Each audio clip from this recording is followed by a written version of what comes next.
काश्याम मरणान मुक्ति, काशी में मरने से मुक्ति प्राप्त होती है और मगहर में मरने से नरक। उस उक्त की ये साक्षात गवाही देता है बनारस का दशाश्वमेध घाट, जो मुक्ति क्षेत्र के रूप में विश्व प्रसिद्ध है।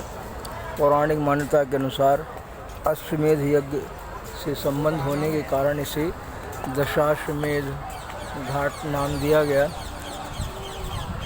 लगभग 10 वर्षों का संबंध रहा इस नगरी से।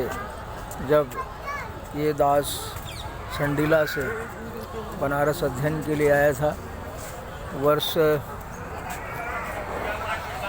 1980 के बाद में, हाई स्कूल करने के बाद में इंटरमीडिएट, ग्रेजुएशन और पोस्ट ग्रेजुएशन की योग्यता बनारस हिंदू यूनिवर्सिटी, जिसे काशी हिंदू विश्वविद्यालय हिंदी में कहते हैं, वहाँ से प्राप्त हुई। और 10 वर्षों के अंतराल के बाद ये नगरी फिर किन्हीं कारणों से हमेशा के लिए छूट गई और आज वर्ष 2025 में वापस यहाँ पर पुनः आना हुआ है। बीच बीच में भी आना हुआ, लेकिन ये विशेष अवसर है जब बाबा विश्वनाथ ने मुझे बुलाया। वैसे तो मैं आता रहा, लेकिन इस बार का आगमन जो है वो बाबा विश्वनाथ की कृपा है।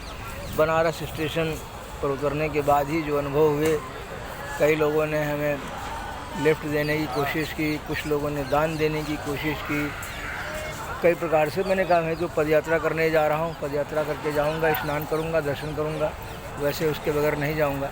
तो इसलिए ये बात भगवान विश्वनाथ की कृपा थी। ऐसा अनुभव मुझे काशी में, बनारस में कभी नहीं हुआ जैसा इस बार हुआ। ये बाबा विश्वनाथ की अहद की कृपा है।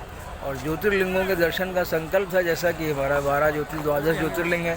सौराष्ट्रे सोमनाथम च श्रीशैले मल्लिकार्जुनम, उज्जैन्याम महाकाल ओंकार मंगलेश्वरम, परल्याम वैद्यनाथम च डाकिन्याम भीमशंकरम, सेतुबंधेतु रामेशम नागेशम दारुकावने, वाराणस्याम विश्वेशम त्र्यंबकम गौतमी तटे, हिमालये तु केदारम घुष्मेशम च शिवालये, एतानि ज्योतिर्लिंगानि सायं प्रातः पठन्नरः सप्तजन प्रथम पापम स्मरणे विनश्यति। उसके अनुसार भी ये संकल्प जो अभी उठाया है, उसमें 12 ज्योतिर्लिंगों में तो ये भी है कि प्रभु ने ये अवसर प्रदान किया कि जहाँ तुम रह चुके हो और पहले उपेक्षा करते रहे, अब तुमने संकल्प लिया है तो आओ इस नगरी में वापस दर्शन करो। ये भी प्रभु की, बाबा विश्वनाथ की कृपा है। इसी काशी क्षेत्र में दुर्गाकुंड के निकट नवाबगंज में पैतृक स्थान था। पिताजी स्वर्गीय श्री भगवत सहाय शर्मा मदन महामना मदन मोहन मालवीय के संपर्क में थे। 1935 में उन्होंने यहाँ से BMS की डिग्री प्राप्त की। फिर हमारे बड़े भाई साहब डॉक्टर रमेश चंद्र शर्मा जी, उन्होंने बनारस हिंदू विश्वविद्यालय से अध्ययन किया और उसी परंपरा में मैंने भी इस परंपरा को जारी किया। और 1990 के आसपास हमने ये नगरी जो है छोड़ी, मास्टर ऑफ आर्ट्स MA करने के बाद में। तो इस तरीके से काशी का एक बहुत गहरा संबंध रहा है हमारे परिवार से। और ये अहदगी की कृपा है कि अभी जिस अनुष्ठान के लिए मुझे आना हुआ है, वो काशी क्षेत्र में ही है, भदोही के पास में। उस स्थान में श्रीमद् भागवत का अष्टोत्तर पारायण है। उस पारायण में भाग लेने के लिए चूँकि आया था, तो मैंने कहा पहले काशी जाएंगे, दर्शन करेंगे, उसके बाद में बाबा विश्वनाथ की कृपा आशीर्वाद लेकर के फिर हम पाठ में बैठेंगे।